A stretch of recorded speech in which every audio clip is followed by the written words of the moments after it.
Hi everyone, welcome to Amaranth. Hope you all are doing well.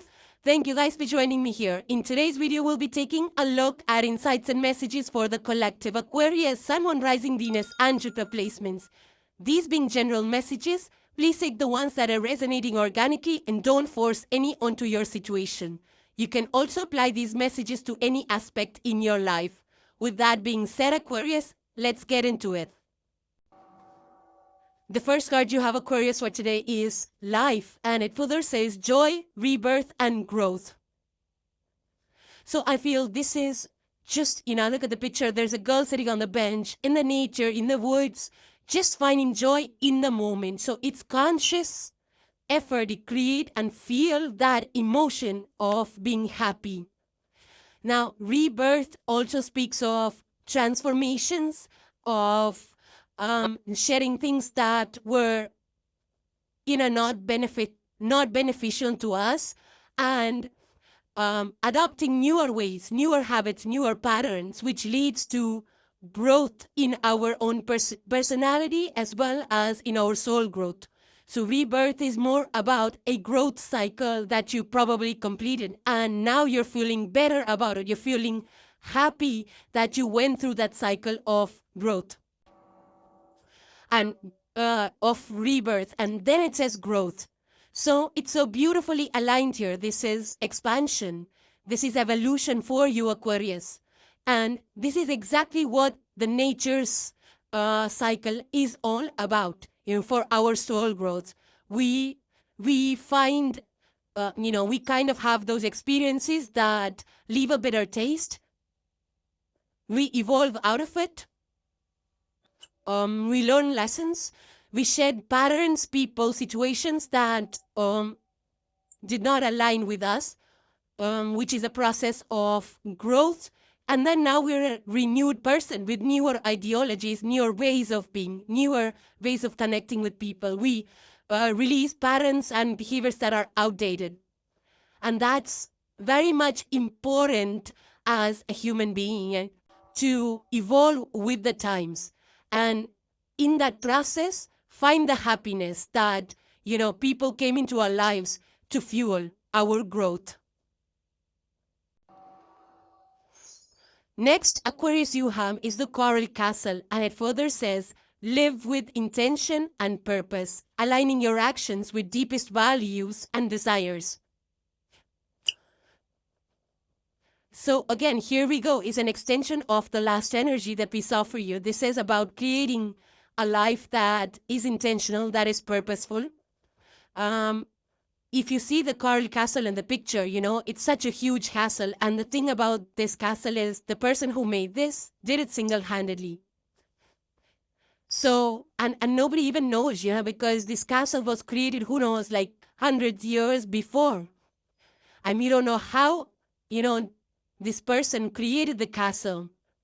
What were the tools available? So there is some, this person who was working when nobody knew what was going on.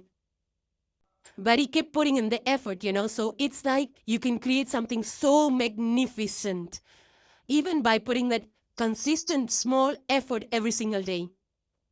Right? And even if you look at the Coral Castle, which means the coral polyps, this castle actually exists in Florida, if I am not mistaken. I could be wrong, but I feel this castle exists in Florida. I did read up about this some time back. So now, even if you look at the coral polyps, right, they also become reefs over a period of time, and how beautiful that looks.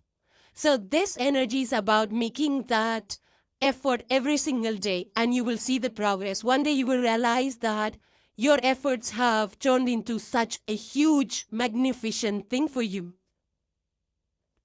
Only thing is that you need to have a routine, a procedure, a process in place which is sustainable for a long period of time, right? And while this person might have done this single-handedly, I feel that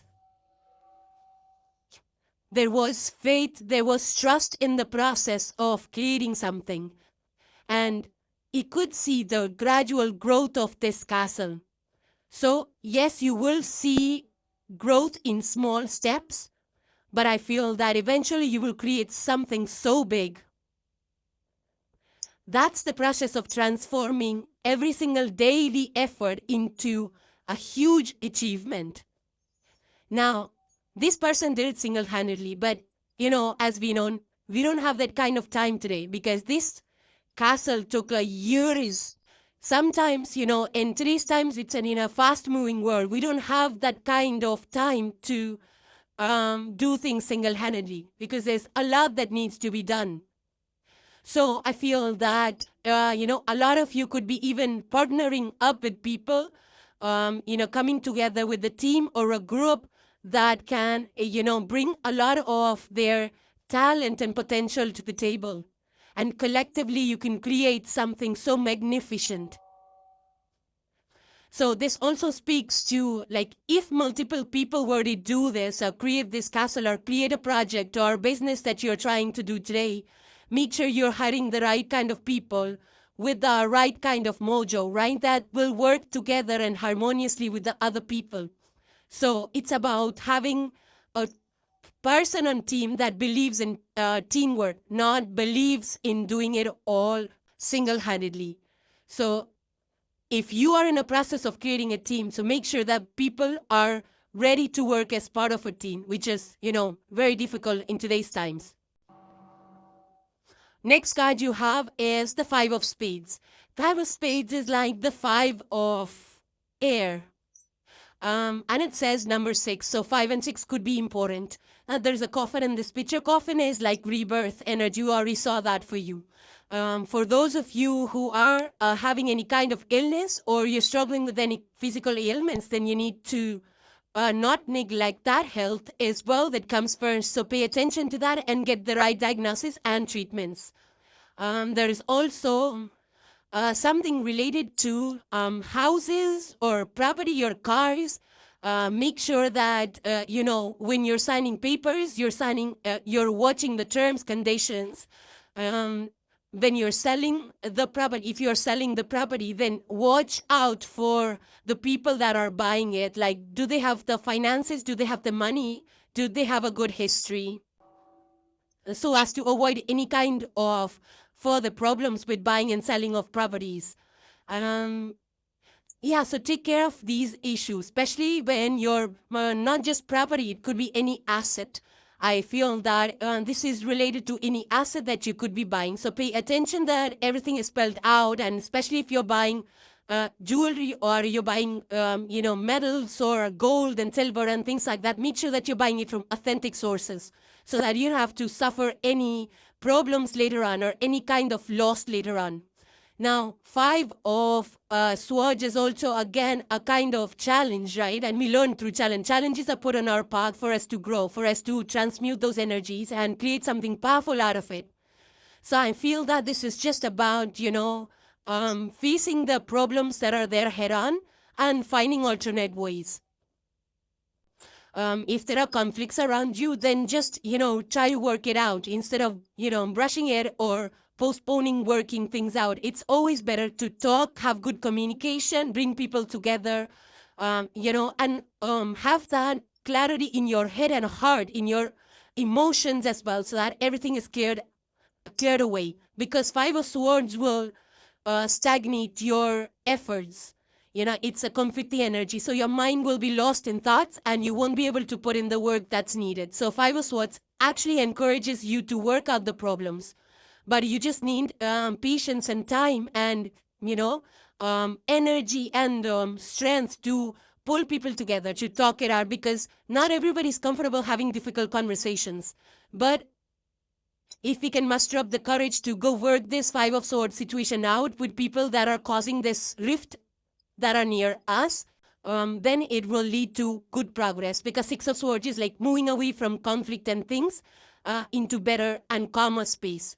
That's very important for any kind of growth. So address any kind of issues immediately and don't get attached to these negative experiences, right? Because the more we get attached to it, the more we sulk and resent and, we get stuck in the cycle of negative emotions.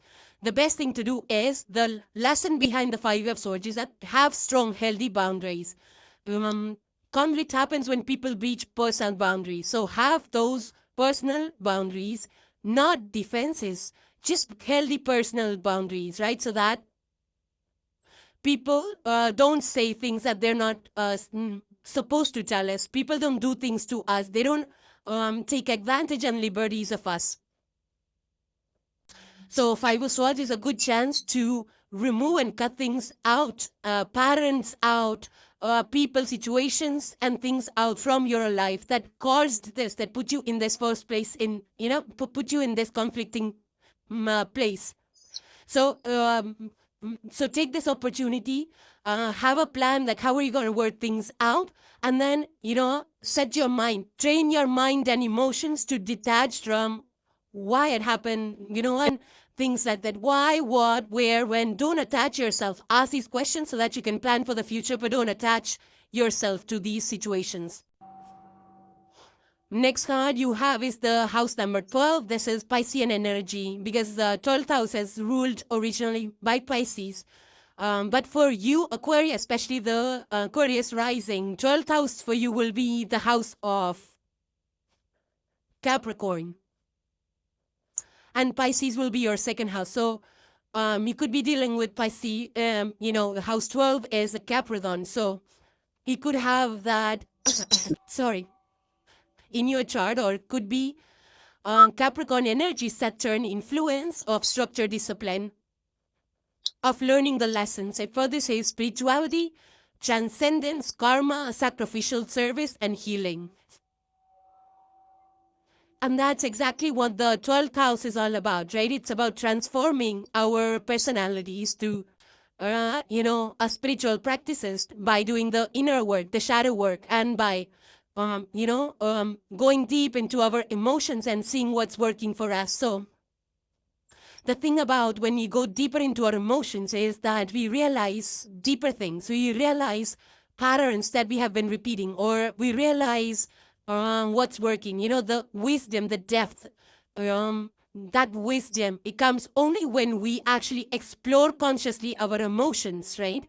So I do feel that, look at the picture, there's a cage out here. So you might be feeling constricted, but it's open. So it's freedom in some way. It's liberation. Look at this fish. There is a fish swimming out here.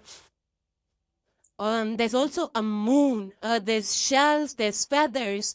So these are all positive spiritual symbols. Feathers are presence of divine fish, koi fishes are symbols of growth, of money, karma. So karmic balance, karmic patterns. I feel that you might be realizing something that keeps playing on and on and on. Maybe, you do something in a loop. But when we sit down and we check on our patterns, right, we reflect and we see, like, why was I doing this? Why do I keep doing the same thing over and over again and expecting something different? So I do feel that this time when you sit down with yourself and you reflect on how things have been going for you, I feel that you will be ready to release some part of yourself, some kind of an unhealthy pattern or belief system or something. You are ready to release it right now. And, there's nothing wrong with it. When we, challenging situations are brought to us by the universe for us to understand something negative that we are doing and release it. But if we don't understand in the first time, then, the lesson becomes harder every consecutive time. So maybe you've had to go through a few rounds to understand, like, what you're doing wrong, and that's fine. We're all human. We're work in progress. So I feel that you are, this time when you sit down and you understand what's going on and what the role that you or the external environment is playing in your repeated patterns is not working for you, then you will actually transform that. And when you change that, you release that and you adopt, you become a newer person. And that's the rebirth energy we saw in your opening card as well, Aquarius. It adds to a lot of wisdom that we accrue through these experiences. But this time when you give up that pattern, it's you doing it mindfully. You will be doing it mindfully. You're like, yeah, this is it. This is, you can put a finger on it. This is why this is happening. I'm going to let this go. I'm going to surrender. And I'm going to feel better about it. I'm not going to self that I had to leave this pattern of behavior. I'm going to feel better that I dropped it this time. So it's like when we do it out of choice and consciously we pick a pattern that's not working for us and we consciously drop it. That's when it brings the true joy. That's when your healing starts. Next you have is the Wheel of Fortune, number 10. So this is major arcana Aquarius that's playing out for you. Jupiter energy out here, right? Of growth, expansion. It further says kitchen garden. So we saw the number 5, 6. Here's the number 10 for you. Look at the kitchen garden. Look at the herb collection. This is apocotherapy, right? So I feel that some of you might be into herbs, using herbs in your cooking or garden, landscaping and having beautifying your garden, or maybe even planting things like a very organized or decorative way in like some pattern or something. There's stones that's lined up here. And look at the herbs. These are all chosen herbs. If you see that, there are 8 herbs. I don't know if you can tell in the picture. There's exactly 8 triangles. And there are 8 herbs which are planted. And those 8 herbs stand for those 8 holy days in the year. Right? The 8 holy days are Yule, and I feel Candlemas, there's Ostara, there's Beltane, there is Summer Solstice, there is Lamas, there is Autumn Equinox, there is Hallows. So those are the 8 holy days. And look at the circle, right? There is, in the center of the garden, there is a compass rose as well. So these are all seasonal herbs that are planted, right? Which is, there is bay here and there is violets are here standing. Then there is this lemon herb. There's basil, there's sage. If you can look closely at the picture, you can clearly tell these herbs. And there's onions also. So all these herbs are for the season, right? They are change with every season. So there is change. With Wheel of Fortune, also there is change. I feel that right now, Aquarius, things are shifting and changing for you. And things and cycles will keep changing. The best way for us to adapt to it is be flexible and find that peace in the changes. Just know that whatever change is coming in for us, it's for our betterment. And I feel that whatever changes are going through, it's eventually going to put you on your soul path. It's meant to be. It's timing. The timing is right. Right, because the season comes about. If you see annually, the seasons come when the timing is right. Spring comes when it's springtime. It doesn't come beforehand. When, a few days here and there, the temperature changes and the ice will melt or things like that. But in general, when the season is meant to be, it is meant to be. You cannot bring summer in January. So similarly, the changes that are happening are meant to be at this point in time for you. And it's happening for your growth and to put you on your soul's path at this point in time. So some of you, there's this white stones that are available for any healing. If you need, you can put a stone in your hand and you can do some relaxing and stress exercises. Breathe as well. Breathing exercises going to be very good, especially when it comes to outdoor herbs and things like that. Mindful breathing patterns and cycles are going to help you stay grounded with all the changes that are happening. You can also create an altar where you can offer these herbs or, have some spiritual practices and find the grounding in that as well. But this is more about, adapting with the change, and things are changing for the positive for you. Next, you have occurrence is the Angelito of Fire, and it further stays Cayenne. So look at this person. There's a mortar, there's a pastel, and the table is full of herbs. Right, there is garlic, I can see. There is onion prominent out here. There is rosemary, of course. There's cayenne, and of course there is vinegar in that bottle. So she's crushing peppers right in that mortar and pastel, and she's creating this cider. She's creating this cayenne cider, which is going to be so fiery. So I just feel that, from this card, the energy is about defending, right? Is this the Knight of fire, of wands, fire energy? So Aries, your Sagittarius energy of risk takers, of defenders, people who, who are good at advocacy. But this here, because there's a lot of herbs, and there is like medicine, herbal medicine, which is preparing. So this is about ancient wisdom, remedies, things that last a long time. And sometimes it's the crafts, the things that we learn from our ancestors, from our forefathers, others, that generational thing that gets passed down to us, the knowledge, the business, the work, the projects, the genes, the talent that gets passed down to us is something that we need to preserve. That's something that we need to continue putting effort into. There are crafts that are just dying away because people are taking to other professions and other crafts. But I feel that this is more about preserving the legacy, for standing up for your family, for your ancestors. And while things get, outdated sometimes, but when we stick with what we got, we learned, and we promote that into the world, we can revive crafts to a certain extent. I have seen a lot of tribes, a lot of people who want to continue with their family tradition, who don't want to let it go. They make videos from it. They pass it on to the next generation. They create a learning environment where other people can join them in their cultural depth and knowledge and create something further out of it. But they don't want to let go of that basic, something that they have inherited in terms of genes or crafts or talent or business.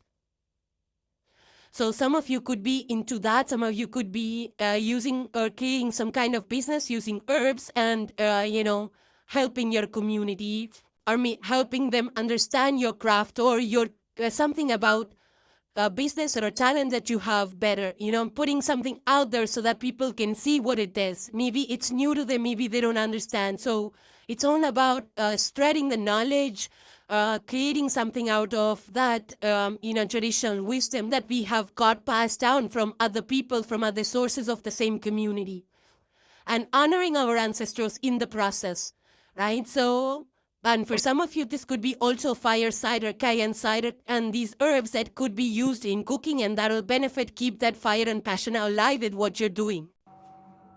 And the last card for today you have is the drink some tea. And it further says, boil the water and sit near the steam. Think of the favor of the teas as the water takes its time to boil. When the water is ready, give thanks for the warm pleasure it will provide. While mixing the tea, embrace all the smells and take all the scents deep within you. Taking pride and pleasure in the tasks leading up to your reward will extend the experience of satisfaction. Enjoy your tea. Yeah, it's not about just drinking tea and enjoying the process or savoring every second of it, whether the aroma or the process, but it's also about enjoying everything that you do. Maybe, you're preparing some tea, herbal teas, and you're enjoying that, or it could be that you're creating some kind of new teas, opening up a shop, some newish shop, because there is so much which is going on out there in the agriculture and harvesting world. There's new teas, there's new processes that come out of it, there's new drinks that are, becoming popular every single day. You could be into that. But this is also about finding the pleasure in the everyday things and savoring every bit of it so that, it becomes a rewarding experience to even put in the kind of effort that you're putting into creating anything. When you enjoy the process, the reward is way much more. So Aquarius, those were your messages. Hope they were helpful and insightful to you guys. Thank you all for joining, for supporting, for watching, and I truly appreciate each and every one of you. If you like the messages, please hit the like and the subscribe along with the bell so you get notified every time a video is published. Thank you guys again, and I will see you in the next one. Take care you all. Bye for now.